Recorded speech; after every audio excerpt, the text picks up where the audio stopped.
আউযু বিল্লাহি মিনাশ শাইতানির রাজিম। বিসমিল্লাহির রহমানির রহিম। আসসালামু আলাইকুম। সকল নবীর সেরা নবী মুহাম্মদ রাসূল, সকল নবীর সেরা নবী মুহাম্মদ রাসূল। যাহার আগমনে ধন্য, যাহার আগমনে ধন্য হলো মানবকুল। সকল নবীর সেরা নবী মুহাম্মদ রাসূল, সকল নবীর সেরা নবী মুহাম্মদ রাসূল। ইয়া নবী সালাম আলাইকা, ইয়া রাসূল সালাম আলাইকা, ইয়া হাবিব সালাম আলাইকা, সালাওয়াতুল্লাহ আলাইকা। ইসলামের চিন্তাবিদ, সুমধুর কণ্ঠস্বর আলহাজ হযরত মাওলানা গাজী সিরাজুল ইসলাম মুজাদ্দিদি সাহেব, খতিব বাইতুর রহমান কেন্দ্রীয় জামে মসজিদ, নারায়ণগঞ্জ, ঢাকা। নারায়ে তাকবীর, আল্লাহু আকবার, নারায়ে রিসালাত, ইয়া রাসূলুল্লাহ, আহলে সুন্নাত ওয়াল জামাত জিন্দাবাদ, জিন্দাবাদ, সুন্নি মহাসম্মেলন জিন্দাবাদ, জিন্দাবাদ, মাওলানা গাজী সিরাজুল ইসলাম মুজাদ্দিদি সাহেব জিন্দাবাদ, জিন্দাবাদ। তোমাকে দেখিলে গো নবীজি, তোমাকে দেখিলে গো নবীজি, জুরাইত পরাণ। ও গো নবীজি, আপনি জানে রে জান, আপনি জানে রে জানে গো নবীজি, আপনি জানে রে জান। ও গো নবীজি, আপনি জানে রে জান। সবাই তোমাকে দেখিলে গো নবীজি, আপনাকে দেখিলে গো নবীজি, জোড়াইত পরাণ। ও গো নবীজি, আপনি জানে রে জাহান, আপনি জাহানে রে জানে গো নবীজি, আপনি জানে রে জান। ও গো নবীজি, আপনি জানে রে জান। আপনারি নূর দিয়া গো আল্লাহ বানাইলো জাহান,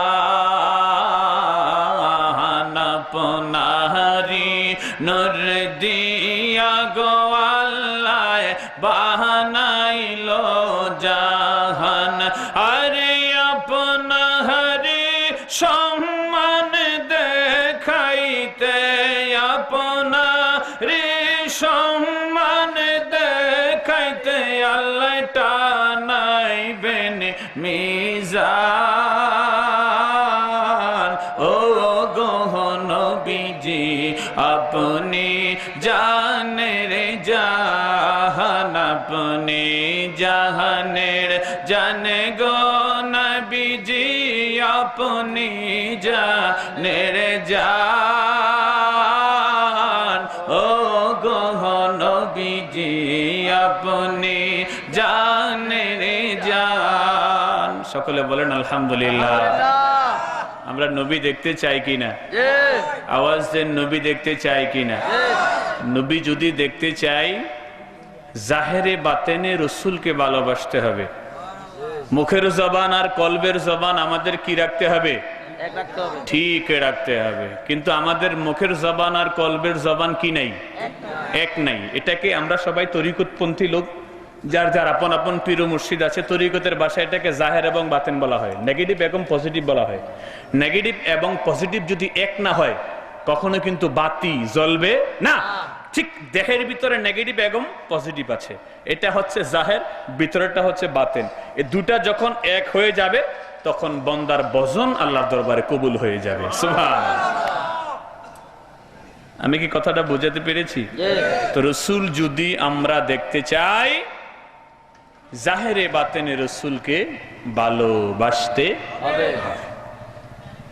এক বুখারী শরীফ, এই বুখারী শরীফের কমসে কম 90টা সরা আছে, 90টা ব্যাখ্যা গ্রন্থ আছে। তার ভিতরে মশহুর একটি ব্যাখ্যা গ্রন্থ হচ্ছে ফয়জুল বারি শরহে সহিহুল বুখারী। এই ব্যাখ্যা গ্রন্থটা লিখেছেন দেওবন্দ মাদ্রাসার সবচাইতে বড় আলেম, ওনার নাম হচ্ছে আনোয়ার শাহ কাশ্মীরি রহমতুল্লাহ, অনেক বড় আলেম। ওনার এই বুখারীর সরার 203 এবং 4 পৃষ্ঠায় তিনি ছোট্ট একটি নোক্তা বয়ান করেছেন। নোক্তাটা হচ্ছে আল্লামা জালালউদ্দিন সুয়ুতি, যিনি তাফসিরে জালালাইন লিখেছেন, তাফসিরে দুররে মনসুর লিখেছেন। সুবহানাল্লাহ পড়েন। এমন এক আলেম ছিলেন যার সিনার ভিতরে নবী পাকের 2 লক্ষর উপরে হাদিস মুখস্থ ছিল। কয় লক্ষ? 2 লক্ষ হাদিস মুখস্থ ছিল। আমাদের দেশে তো বহুত সাইকুল হাদিস আছে। আমাদের আবু সুফিয়ান সাহেব মাঝে মাঝে মাহফিলে বলে, সাইকেলের চেইন করা হেডা কইতা তোনার নাম দিছে সাইকুল হাদিস। অথচ ওনার সিনায় 2 লক্ষ হাদিস মুখস্থ ছিল। আল্লাহু আকবার। বন্ধুরা আমার, তিনি 40 দিনে তাফসিরে জালালাইন লেখা শেষ করে ফেলেছেন। কয় দিনে? 40 দিন। চিন্তা করতে পারেন? চিন্তা করতে পারবেন না কত বড় আলেম ছিলেন তিনি। আনোয়ার শাহ ওনার সিফাত বয়ান করেছেন। আনোয়ার শাহ কাশ্মীরি ওনার সিফাত বর্ণনা করেছেন এইভাবে, আল্লামা জালালউদ্দিন সুয়ুতি একদিন তার ঘরের ভিতরে তিনি কিতাব পড়তেছেন। কিতাব পড়তে পড়তে পড়তে পড়তে এক জায়গায় এসে তিনি থমকে গেলেন। একটা মাসালা বুঝে আসতেছে না। অনেকক্ষণ নিজে নিজে ইস্তেহাত করলেন, কোনো কাজ হচ্ছে না। আমাদের দেশের একটি নিয়ম আছে, ছোট হুজুর যেটা পারে না বড় হুজুর পারে। কথা বলেন ঠিকই না? তো তিনি বড় হুজুরের বাড়ি চলে গেলেন। হুজুর, আমি তো মাসলাটা পারতেছি না, আমার একটু বুঝিয়ে দেন। তো বড় হুজুর কিতাব হাতে নিয়ে অনেকক্ষণ তাকায় বলতেছে, সুয়ুতি, আমি তো এটা বুঝতেছি না বাবা, তুমি অমুক মুহাদ্দিসের কাছে চলে যাও। তো মুহাদ্দিস কাছে চলে গেলেন। মুহাদ্দিস সাহেব দেখে বলতেছে যে, বাবা এটা তো বুঝতেছি না আমি, তুমি অমুক সাইকুল হাদিসের কাছে চলে যাও। তো তিনি সাইকুল হাদিস সাহেবের কাছে গেলেন। তিনি অনেকক্ষণ দেখে বলতেছে, বাবা বুঝতেছি না আমিও, মাসালাটা কি হতে পারে। যত বড় বড় হুজুর ছিল প্রত্যেকের শরণাপন্ন হওয়ার পরে তিনি নিরাশ হয়ে মন্থর গতিতে হাঁটতে হাঁটতে বাড়িতে চলে আসলেন। কিতাবখানা তাকের উপরে রেখে চেয়ারে বসে তিনি চিন্তা করতেছেন কি করা যায়, মাসালাটা তো সমাধান করতে পারলাম না। যারা পড়াশোনা করে অভ্যাস, কোনো কিছুর সমাধান যদি না করতে পারে তাদের অন্তরে শান্তি আসে না। এই কিতাব দেখে ওইটা দেখে ওইটা দেখে, এভাবে খালি সে দেখতেই থাকে, তার ভিতরে শান্তি নাই। তিনি ভাবতেছেন কি করে মাসালার সমাধান পাওয়া যায়। আনোয়ার শাহ কাশ্মীরি ফয়জুল বারিতে লেখেন, আল্লামা জালালউদ্দিন সুয়ুতি তিনি মিশরের সুয়ত নগরে বসবাস করতেন। ভাবতে ভাবতে ভাবতে ভাবতে ওনার ভাবনার ভিতরে হঠাৎ করে নবীজির কথা স্মরণ হয়ে গেল। কার কথা? নবীর কথা। নবী পাকের কথা যখন স্মরণ হয়ে যায়, আল্লামা জালালউদ্দিন সুয়ুতি তিনি শোয়া থেকে দাঁড়িয়ে গেলেন, বসা থেকে দাঁড়িয়ে গেলেন, ওযুখানার ভিতরে চলে গেলেন। উত্তম রূপে তিনি ওযু করলেন। উত্তম রূপে ওযু করে 2 রাকাত নামাজ আদায় করলেন। 2 রাকাত নফল নামাজ আদায় করিয়া তার এই সিনাটা বুক মদিনার দিকে ঘুরিয়ে দিয়ে চক্ষু বন্ধ করে তিনি আল্লাহর হাবিবের উপরে দরুদ আর সালাম পড়তে শুরু করলেন। দরুদ শরীফ পড়তে পড়তে পড়তে পড়তে আল্লামা জালালউদ্দিন সুয়ুতী বলে আমার কান্নার ভাব এসে গেল। নবীর প্রশংসা করতে করতে আমার চোখ থেকে পানি ঝরতে শুরু করলো। আল্লামা জালালউদ্দিন সুয়ুতী রাদিয়াল্লাহু তাআলা আমার কামলিওয়ালা নবীর দিকে মতাবজ্জা হইয়া আমার কামলিওয়ালা নবীরে মধুর সুরে একটা ডাক দিলেন, ও মায়ার নবী।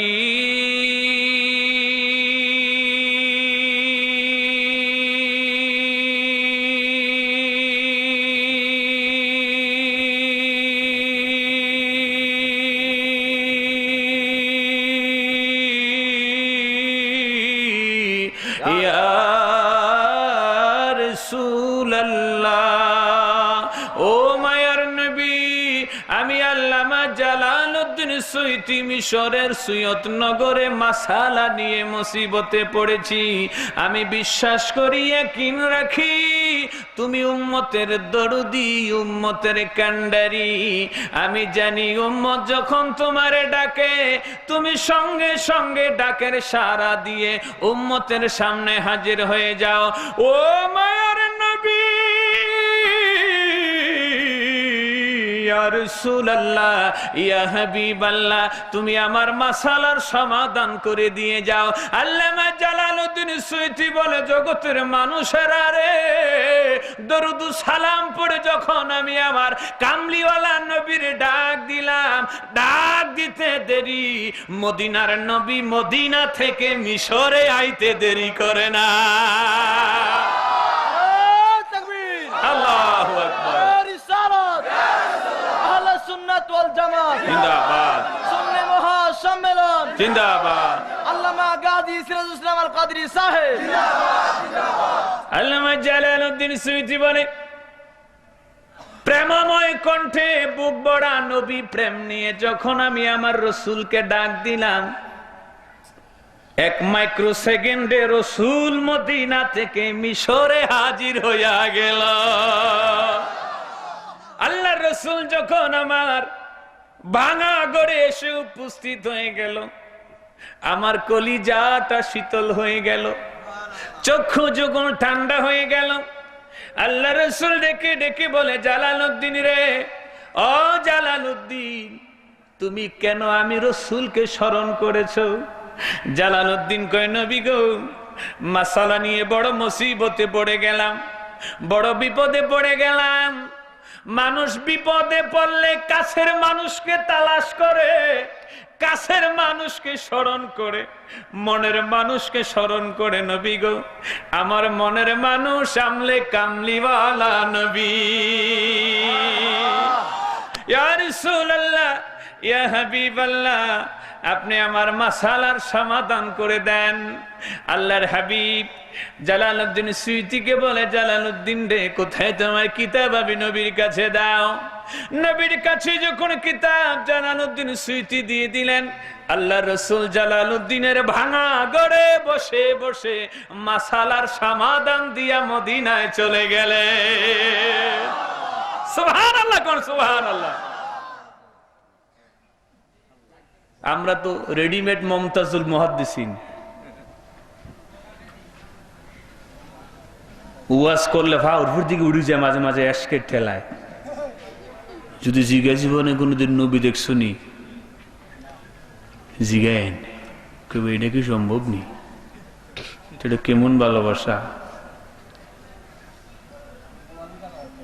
সব ঠিক আছে,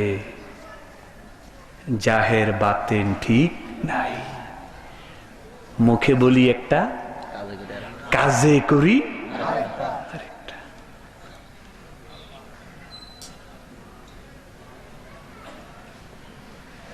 শুদ্ধ মানুষ খুঁজতে গেলে এই বাজারে কয়জন মিলে? ওরে মানুষ আছে ভুবন ভরে, কথায় কাজে মিল হয় না রে। মানুষ আছে ভুবন ভরে, কথায় কাজে মিল হয় না রে, শুদ্ধ মানুষ খুঁজতে গেলে এই বাজারে কয়জন মিলে। সুবহানাল্লাহ কোন। আমি জানি আপনারা আঙ্গুর ফল খায়া বসে আছেন, এখন আর ফানি ফল মজা লেগদুন লেগদুন। এ বাবা, অলি হতে যায় না, অলি হওয়া তো অনেক দূরের ব্যাপার। আগে একজন মানুষ হন, আগে একজন মানুষ হন। কি মানুষ? শুদ্ধ মানুষ। কথা কন না, কি মানুষ? আর জোরে বলেন, কি মানুষ? শুদ্ধ মানুষ। শুদ্ধ মানুষের পাশে যখন বসবেন আপনি নিরাপদ থাকবেন। কি থাকবেন? এই ন্যূনতম ক্ষতি হওয়ার আশঙ্কা নাই। আজকে জুতা নিয়ে মসজিদে ঢুকলে জুতা দেয় না। কথা কোন ঠিক কিনা? আওয়াজ দেন ঠিক কিনা? টেকা আমানত দিলে কতক্ষণ পরে কইতে হাই দেশ নাই, আছে না নেই? তো মানুষ যদি শুদ্ধ হইতো মসজিদের জুতা একটাও চুরি হইতো না। মানুষ যদি শুদ্ধ হইতো আমানত কখনই সে খেয়ানত করতো না। এখন এই ওয়াজ করলে তো আমরা দাওয়াত পেতেন না, আর এই ওয়াজ করলে মানুষ বেশিক্ষণ এখানে থাকবেও না। তার কারণ কি জানেন? আমরা যারা মাহফিলে এসেছি শুদ্ধ হওয়ার নিয়তে আসি নাই। কেন আইছি?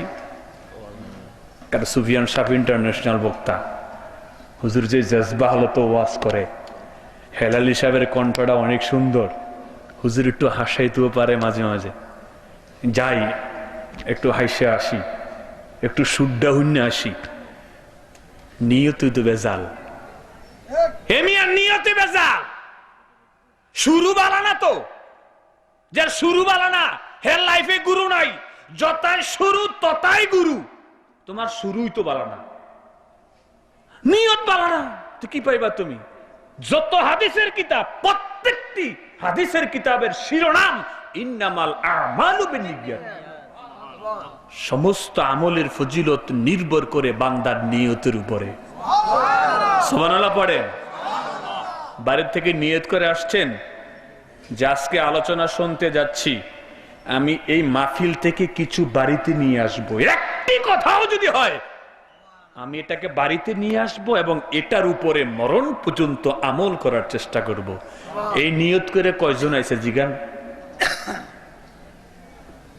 কয়জন আইসছি? আসে নাই।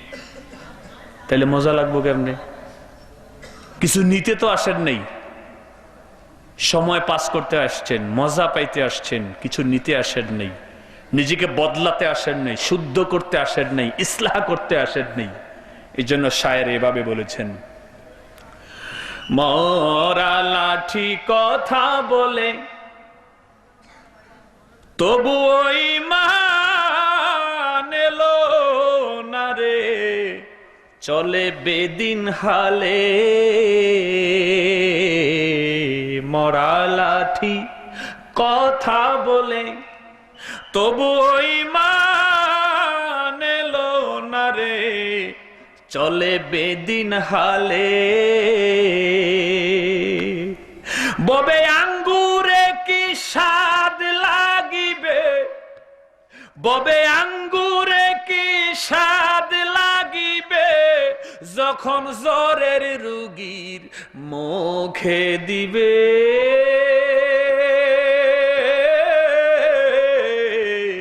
জীবনে মাওলার নামের শোনে প্রেম না হলে, নবীর নামের শোনে আদব না হলে, আর কি লাভ হবে খুঁজলে তারে।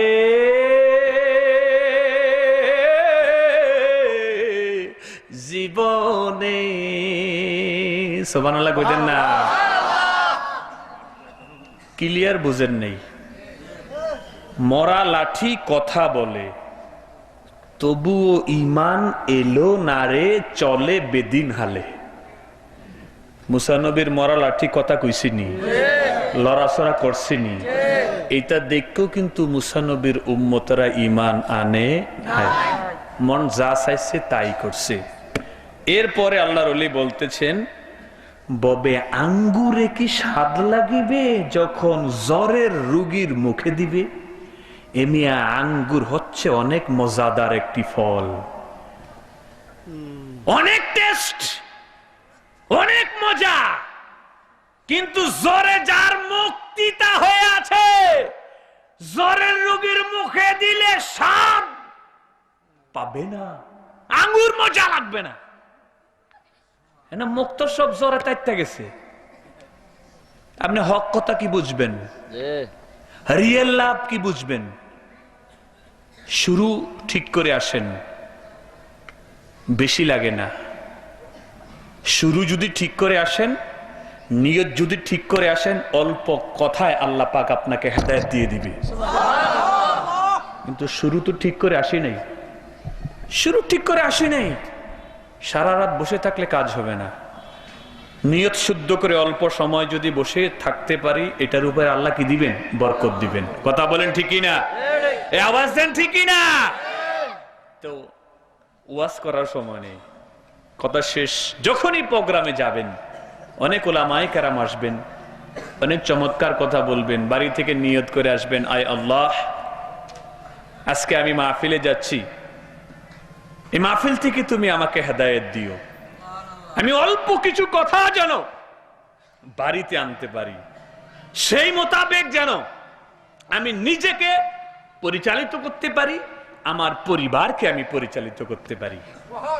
এই নিয়ত করে যদি আমরা প্রত্যেকে মাহফিলে আসি, আমি আশা রাখি আল্লাহ পাক আমাদেরকে ঠকাবেন না, বৈমুখ করবেন না, বঞ্চিত করবেন না, মাহরুম করবেন না। আল্লাহ আমাদেরকে কিছু না কিছু দিবেন। আলহামদুলিল্লাহ বলেন। আমার কাছে অনেক ভালো লেগেছে, যুবক ভাইয়ের অক্লান্ত পরিশ্রম করেছে এই মাহফিলকে সুন্দর সার্থক করার জন্য। তারা আমাদেরকে অনেক ভালোবাসেন, তারা আমাদেরকে অনেক পছন্দ করেন। এই যে ভালো লাগাটা, আমি এই ভালো লাগাটা যেদিকে ইচ্ছা ওইদিকে ডাইভার্ট করতে পারি।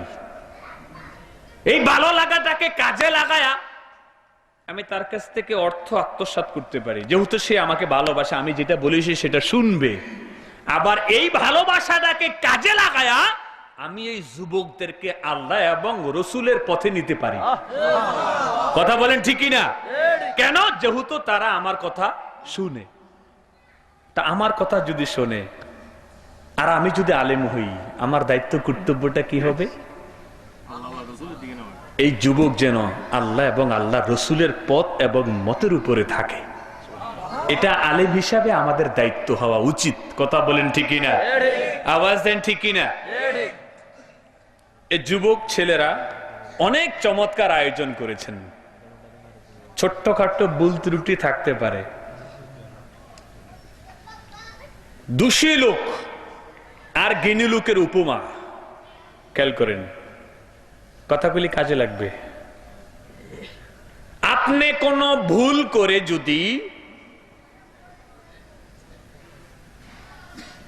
জ্ঞানী লোকের কাছে ধরা পড়েন, আপনার ভিতরে মনে করেন ৯৯টা গুণ আছে, একটা দোষ, একটা দোষ করে যদি আপনি কোন জ্ঞানী লোকের কাছে ধরা পড়েন, জ্ঞানী লোক আপনাকে বলবে, বাবা তুমি না কত ভালো মানুষ, তোমার নিয়ে আচরণগুলি কত সুন্দর, তোমার বাপ না অনেক ভালো মানুষ, বাবা তুমি এটা কেন করতে গেলে, এই ভুলটা কেন করলা বাবা, খবরদার জীবনে এই ভুল আর কোনোদিন করবা না। এটা হচ্ছে জ্ঞানী লোকের স্বভাব। ভুল করে যদি কোনো দোষী লোকের কাছে আপনি ধরা পড়েন, আপনার গুণ জানি কয়টা? আরে কথা কয় না, ৯৯। আর দোষ কয়টা? দোষ কয়টা? গুণ কয়টা? যখন আপনি জ্ঞানী লোকের কাছে ধরা পড়েছেন, জ্ঞানী লোক ওই যে একটা দোষ, এই দোষটা পায়ের নিচে রেখে বাকি ৯৯টা গুণ মাথার উপরে রেখে আপনাকে বুঝিয়ে দিবেন, বাবা এগুলি কিন্তু তোমার সব ভালো কাজ, তুমি যদি এই ভুলটা করো তোমার সমস্ত ভালো কাজগুলি নষ্ট হয়ে যাবে, সুতরাং তুমি এই ভুলটা আর করো না। আর যদি কোনো মন্দ স্বভাবের লোকের কাছে ধরা পড়েন ভুল কইরা, মন্দ স্বভাবওয়ালা লোক কি করবে জানেন? 99টা গুণ পায়ের নিচে রেখে এই গুণের উপরে সে দাঁড়াইবে। এই গুণের উপরে দাঁড়ায়া ওই যে একটা দোষ আছে আপনার, এই দোষটা এমনি ধরবো, এবারে তুইও মুখের ফলা না, আর তুইও খারাপ, তোর বাবাও খারাপ, তুইও খারাপ, তোর বাবাও খারাপ। তোমাকে তো বলবেই, তোমার বাপ দাদা যা আছে তাদেরকে সব বদনাম করবে। মূল কথা হচ্ছে এই লোক দোষী, এই লোক কি দোষী, ও ভালো না। ভালো যদি হতো সে 99 গুণ অস্বীকার করে এক দোষ মানুষকে দেখাইতে পারত না। এই হচ্ছে দোষী আর জ্ঞানী লোকের স্বভাব। আমার যুবক ভাইয়ারা বয়সে অনেক অল্প, তারা অক্লান্ত পরিশ্রম করে এই আয়োজনটা করেছে, অনেকটা সময় নিয়ে অনেক কষ্ট করেছে। তাদের আয়োজনে যদি ভুল ত্রুটি হয়, আমি তাদের পক্ষ হয়ে আপনাদের কাছে ক্ষমা চাচ্ছি। ভুল ত্রুটিগুলি আপনারা ক্ষমা সুন্দর দৃষ্টিতে দেখে বিগত দিনে ইমাম সাহেব হুজুর সহ আমি যুবক ভাইদেরকে বলবো যে ইমাম সাহেব হুজুরকে তোমরা সাথে রাইখা হুজুরের কাছ থেকে পরামর্শ নিয়া সকলে মিলে মিশে আগামী বছর যেন এ মাহফিল আরো সুন্দর হয়, আরো সার্থক হয়, এইভাবে কাজ করবা। ইমাম সাহেব হুজুরকে সাথে নিয়ে একজন পরামর্শদাতা অবশ্যই লাগবে। আর যেহেতু এটা ধর্মীয় অনুষ্ঠান, ধর্মীয় ব্যক্তিত্ব এখানে অবশ্যই রাখতে হবে। তো আশা রাখি আস্তে আস্তে করে ভুলের পরিধি কমে আসবে। যদি এত কিছু শিখছস কই, ঠেকছি যেখান থেকে সেখান থেকে শিখছি, কথা কোন ঠিকই না? যেখানে মানুষ আটকায় যায় সেখান থেকে কিন্তু শিখা শুরু হয়। তো যুবকেরা যেখানে আটকায় গেছে এবার সেখান থেকে আবার শিক্ষা নিয়ে আগামী বছর মাহফিলকে আরো সুন্দর করবেন। তো আমি অল্প কিছুদিন হয় মদিনা থেকে এসেছি। আল্লাহ রসুল বলেছেন যারা হজ থেকে আসে তোমরা তাড়াতাড়ি তাদের কাছে গিয়ে দেখা করো, মুসাফা করো, মুআনাকা করো, আর তাদের কাছে দোয়া চাও। ইয়া রাসূলুল্লাহ কেন? 40 দিন পর্যন্ত আল্লাহর মেহমান আল্লাহর কাছে যা দরখাস্ত করে আল্লাহ সাথে সাথে কবুল করে নেন। তো এই শেষ সময় আমি আপনাদেরকে নিয়ে একটু দোয়া করতে চাই। আপনাদের কি কষ্ট হবে? খারাপ লাগবে? ইনশাআল্লাহ যদি আবার কখনো আসার সুযোগ হয় আমি আপনাদেরকে কিছু কথা শোনাবো। তো আল্লামা জালালউদ্দিন সুয়ুতী 2 রাকাত নামাজ পড়ে কয়েক মর্তবা দরুদ শরীফ পড়ে রসুলকে ডাক দিতে দেরি, নবীজি মদিনা থেকে মিশরে আসতে দেরি করে না। তো সুন্নি যদি হই আমরা যেন আল্লামা জালালউদ্দিন সুয়ুতীর মতো হই। আমরা ডাকলে তো আয় না, রসুল আসে না, আসে না। কেন আসে না? দোষ কি নবীর না আমাদের? আরে কথা কন না, কাদের দোষ? হচ্ছে আমাদের।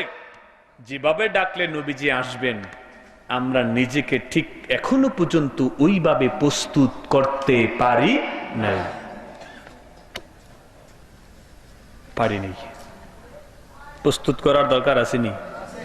জোরে বলেন না, আসেনি? আল্লাহ পাক আমাদেরকে নবী পাকের কদমে কবুল করুক, আমরা বলি আমিন। আমার কাছে অনেক ভালো লেগেছে যুবক ভাইদের অন্তরে নবীর প্রেম আছে, আপনাদের অন্তরে নবীর প্রেম। তবে নেগেটিভ পজিটিভটা মিলিয়ে নিয়েন। যদি নেগেটিভ পজিটিভটা মিলিয়ে নিতে পারেন, খোদার কসম করে বলতে পারি এই প্রেম নিয়ে যদি আপনি আজরাইলের বর্ডার পর্যন্ত যাইতে পারেন না, দেখবেন নবী পাক আপনাকে নেওয়ার জন্য দাঁড়িয়ে থাকবেন।